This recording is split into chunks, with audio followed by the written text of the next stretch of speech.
Benjen Stark's vanishing is a core mystery to A Song of Ice and Fire. It's established incredibly early on in the first book, A Game of Thrones, and before that point, Benjen is a massive part of Jon's motivation to join the Night's Watch. And beyond that, being the brother of Ned Stark, he is pretty politically important and just a very skilled ranger and crucial to the Watch as a whole.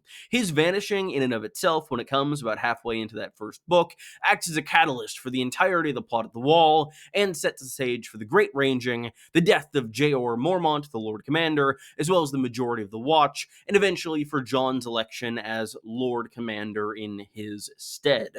Overall, this is one of the mysteries in A Song of Ice and Fire that doesn't really have a satisfying answer from the fan community. Until today, I believe I have completely solved Benjen Stark's fate, and in fact, I believe he's appeared in every single book in A Song of Ice and Fire. Let me explain. Before going over what Benjen's fate is, we should discuss what Benjen's fate is not. When I first read the series, my assumption was that Benjen is Cold Hands. Not only because that seems to be what happened on the show, with Cold Hands not really being a character, but Benjen still taking the role as this undead guide for Bran Stark north of the Wall. It seemed as though the two characters were probably one, and that seems like an obvious interpretation for many individuals who have read the book. But we know for a fact that this is not the case. It is directly ruled out by George R.R. Martin in an early draft of A Dance with Dragons. We had access to these drafts via a library at a college in Texas, and because of that, we got to see some of the notes from George's editor. The editor predicted, is Cold Hands Benjen? And Martin, in red pen, just simply wrote no in capital letters and circled it. This has always been interesting to me because it's a very definitive answer for this question, and assumedly Benjen as a mystery has an answer because of it. If Benjen were just dead or vanished, I don't think Martin would be so dismissive so quickly and in so few words about a theory that could very easily fit into Benjen's fate and be a pretty concrete answer that many fans have already landed on. I also want to fairly earnestly ask at the beginning of the video, please leave a like and subscribe and comment what you think of this theory, as I really want to hear opinions on it, get feedback, because I'm really excited about it, and liking and commenting and subscribing all really help the channel, and it's all free, so much appreciated. Let's take a step back and look at why Benjen is such an important character. He's one of the last remaining Starks who are not only a powerful political family in the north, but also possess this magical gift of skin changing, warging.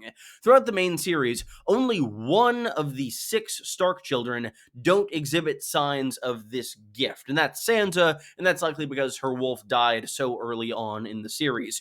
Rickon and his dog Shaggy Wolf and Robb and Greywind are trickier to assess because they're not viewpoints, but we do have hints that both of these relationships go deeper than just being very close pets. Arya wargs cats in order to see when she's blinded in Braavos, and then wargs her direwolf Nymeria from a continent away in her dreams. And of course, Jon Snow and Bran Stark each warg their direwolves, and then Bran later on begins to warg ravens in Blood Raven's cave.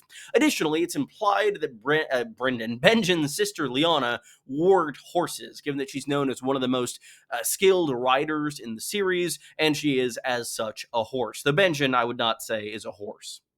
Our biggest dump of Skinchanger lore so far in the series comes from the prologue chapter of A Dance with Dragons. Varamir Sixskins, this incredibly powerful Skinchanger, is our viewpoint, and the entire chapter focuses on his impending death and what will come after. The Skinchanger's second life. When a warg dies, their spirit can latch on to an animal that their consciousness permanently then inhabits, retaining some of their humanity that slowly slips away into the animal over time. This concept is directly applicable to the death of Jon Snow at the end of that very book, but I think it also retroactively informs what might have happened to that boy Lord Commander's uncle. I've always thought that the most likely outcome for Benjen's final ranging was that it ended in his death. He's going deep into enemy territory, littered with a now organized wildling army, in addition to hordes of the undead. Odds are heavily against his survival, and it would seem miraculous in a way that's very ungurm to have not encountered a surviving Benjen when the 2 subsequent books are spent searching for specifically him north of the Wall. But the Starks are skin changers. Benjen's death may only be the end of his first life. What animal might he inhabit, though? Are there any animals in the story that seem to be acting strangely? Animals with explicit connections to not only Jon Snow and Benjen Stark, but to the undead and information that only Benjen specifically could be aware of. An animal that has been a crucial component to a long list of events at the Wall, acting beyond the capabilities of a typical member of its species. Benjen Stark has once again taken the black. He lives on, trapped in a second life within Lord Commander Mormont's Raven. Mormont's Raven is weird. The precise nature of that weird has been debated by fans for longer than I've been present in the A Song of Ice and Fire community. In short, this bird is way smarter than it has any right to be, and it's far more active in the plot than pretty much any non-magical animal, leading some to think that it in fact is magical. It seems to focus quite a bit on Jon Snow, often guiding his thoughts through repetition of key words from conversation, and even being a crucial force in his election to Lord Commander. The bird even goes further, proclaiming King Jon, Jon, King Snow from time to time, often unprompted. The fan understanding of Mormont's Raven is that it might be controlled by Bran or by Bloodraven, and despite this idea being widespread, it doesn't quite work for me. We learn from Bran's chapters in A Dance with Dragons that both he and Bloodraven can control ravens, but it's an active process. Bran learns to warg these birds during his last chapter in the series so far, and in doing so, he fully possesses one as he does Summer. This means his body is doing nothing, and his mind can't be committed to any other endeavors or schemes. Mormont's Raven is always spouting strange, potentially magical or prophetic words. There's no moment where it is just a normal raven, which would have to be the case if it were being warged by Bran or Bloodraven, as either party would need to do other things now and again.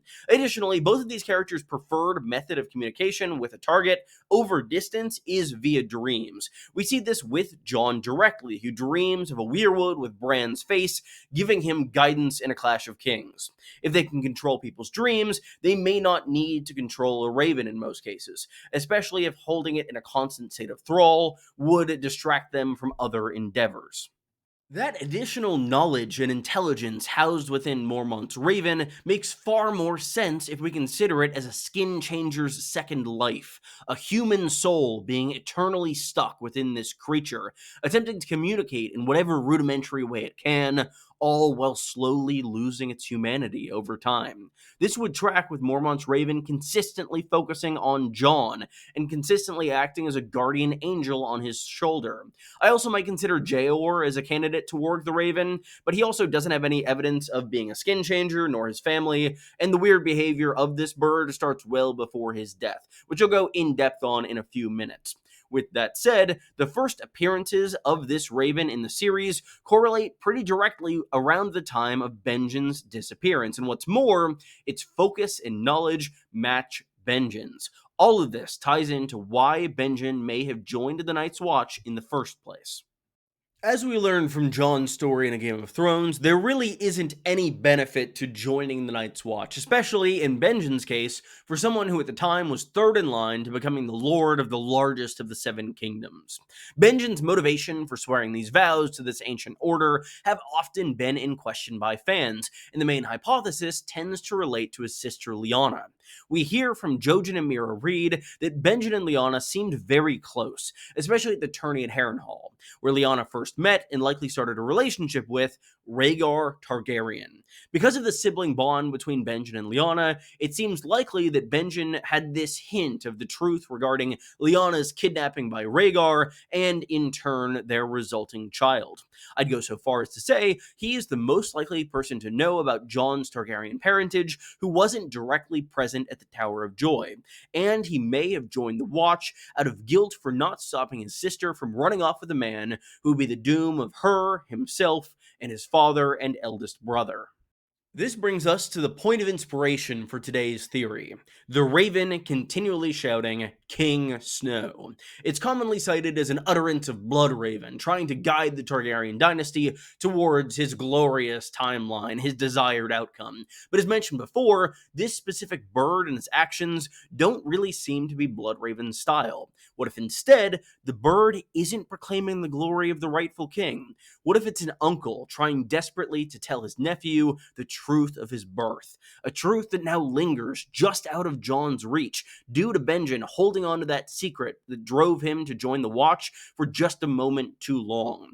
A truth stuck within a human mind, which in turn is stuck within the limited communication capacity of a bird. From here, I want to go through the actions of Mormont's Raven book by book, as there's strong evidence in each novel in which the Raven appears that there is a deep connection not only to Jon Snow, but to Benjen himself. Starting out in A Game of Thrones, as mentioned, the bird seems to grow pretty directly in intelligence and importance right around the time of Benjen's disappearance. It's at this point where something pretty significant happens.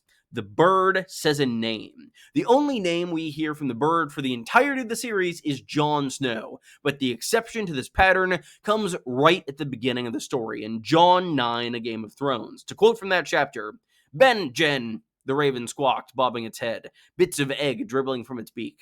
Benjen, Benjen. I was shocked when I caught this. End quote, by the way.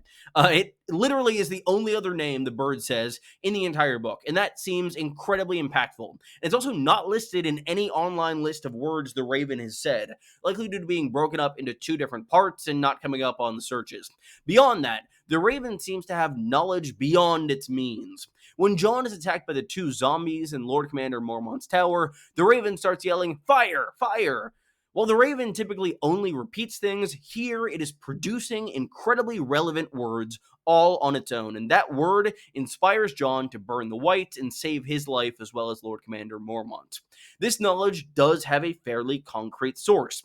Benjen, as First Ranger, would likely be very familiar with how to dispose of the undead. The Raven is a bit less active in A Clash of Kings, but there is one particular passage from Jon's fourth chapter that to me seems like a smoking gun for this theory. To quote from Jon 4, "The Raven gave a crackling scream, but the old bear smiled to the gray of his beard. This many men and horses will leave a trail even Aemon could follow. On this hill our fires ought to be visible as far off as the foothills of the Frostfangs. If Ben Stark is alive and free, he will come to us, I have no doubt." "Yes," said Jon, "but what if—" "He's dead?" Mormont asked, not unkindly. Jon nodded, reluctantly. "Dead," the Raven said. "Dead, dead." "He may come to us another way," the old bear said, "as Othor did, and Jafer Flowers. I dread that possibility as much as you, Jon, but we must admit it." "Dead," the Raven cawed, ruffling its wings. Its voice grew louder and more shrill. "Dead!" This not only could be a hint from George R. R. Martin as to Benjen's fate, but if this theory were true, that is Benjen within the Raven trying to warn both Jon and Lord Commander Mormont that he is dead, and this ranging is all for naught. The Raven undertakes two key actions in A Storm of Swords, the first of which is it effectively instigating the mutiny at Craster's Keep. All of these Night's Watchmen are standing around the fire, and the Raven just keeps repeating, "Corn, corn, corn," which makes everyone think of food, think that Craster's hiding food, and ultimately leads to this chaos spiraling out of control. While initially I thought, oh, this wouldn't make sense, Benjen doesn't really have any motivation to do this, one of the first things we hear from Craster is that he hasn't seen Benjen in about 3 years, and he is very happy that he hasn't. Craster and Benjen really don't like each other. Given that fact, I could see the Raven wanting to instigate some sort of way to take Craster out of power, given the fact that Benjen seems to be a good man, and Craster is one of the worst people we meet in the entire series. I really like the idea that Benjen in this Raven is trying to root out Craster as a force of evil, and in so doing, accidentally ends up creating this mutiny that kills the Lord Commander he served. The other big thing the Raven does is winning Jon Snow the election to Lord Commander. For those who might not remember, Jon's election is very contentious, and a big reason he ends up winning in the final vote is the fact that when the kettle is opened, this kind of receptacle where everyone is going to cast their ballots, the Raven flies out, Mormont's Raven, that is immediately recognized by Sam. It lands on Jon's shoulder and then immediately starts saying his name. There's been a lot of discussion about who put the Raven in the kettle. I think the Raven could have put itself in the kettle. Yes, it could not have lifted up the lid and let alone put it back on, but ravens are black and could very much blend into the kettle. My thought is it could have flown in the last time the kettle was open and then just stayed in there until it was going to be opened again. It's worth noting that Benjen would know the procedures for Night's Watch elections. He joins the Watch after Robert's Rebellion, and about 8 years later, J.R. Mormont is elected as Lord Commander. So he's seen this process before and is likely using that knowledge to his advantage to get his nephew elected to Lord Commander, the last person he truly cares about on the wall. In A Feast for Crows, the bird doesn't really appear because the wall doesn't really appear besides Sam's first chapter, but beyond that, in A Dance with Dragons, this is where the Raven begins to get really communicative. It really starts repeating King Snow, Jon Snow. Jon even thinks it's pretty relevant that he's using his full name, as that really hasn't happened in the past. It seems like whatever is trying to be communicated by this bird, urgency is increasing, and throughout having this bird as effectively his pet throughout the entire book, in addition to Ghost, we hear it repeat certain key passages throughout conversations that Jon has as Lord Commander. It's unclear how it's going to react to his death, though. Another reason this theory speaks so much to me is it's something that can be proven as true in future books. Let me explain what I mean. When Bran is learning to warg ravens in A Dance with Dragons, specifically in his third chapter, the first time he does it, he realizes he was not alone. He feels someone else within the raven. This woman who Bloodraven says sang the song of the earth. Whoever had previously died and gone into the raven has had some element of them linger within. That Bran, as another Skinchanger accessing this raven, can feel and sense and maybe even communicate with. In this same vein, Benjen is still within Mormont's raven, meaning if it is warged by Jon after death at some point in some fleeting going between different animals to warg, as was the case with Varamir, he might sense Benjen there, or more likely in my eyes, Bran could end up warging this raven and sensing his uncle's presence within. You might be asking, how might this have come to pass? How would Benjen's soul have gone into this raven? Benjen doesn't have any animal familiars like the Stark kids to seemingly develop these skin-changing powers. And we don't hear of him having these abilities, but I do think he's very likely to be in the presence of specifically Lord Commander Mormont's raven at the time of his death. Benjen was the first ranger. He was a very important role in the Watch. He was the eyes and ears. He was in charge of one of the most important departments, and he will need to have a way of communicating with the wall. We know he's not illiterate. We know he's literate. We know he was verging on a lord. He was highborn, and he would likely have a direct line of communication to J.R. Mormont as a fellow leader in the Watch. And as such, my thought is when Benjen is killed beyond the wall, he is left dying in a manner very similar to Varamir, where he finally works up the strength and ends up possessing in his final moments the only animal in his vicinity, that being Mormont's raven, which soon returns to the wall, crying the name it once knew, Benjen. I think this fits in so perfectly. It solves one mystery with another. What's going on with Mormont's raven? Where did Benjen Stark go? Benjen Stark's soul has been in that raven, controlling it and trying to warn those around him of many types of impending doom over the last several books. To me, that is the only satisfying ending I have heard for Benjen Stark's story. I've heard people pitch that he's Cold Hands. We know he's not Cold Hands. He could just be dead. That's kind of unsatisfying and really, I don't know, him just popping up again as a corpse or a white. I don't really know what that does for the story or any of the characters. Beyond that, him just reappearing 5 books later without any trace after 2 books spent north of the wall looking for him just feels way too out of left field and just really doesn't make sense. But instead, if his soul is within this raven and we learn through Jon or Bran's warding abilities, it would perfectly complete that circle and still leave room for his corpse to be somewhere, maybe as a white, maybe raised as an other, if that's how that works. But yeah, I think it just blends everything in an interesting way.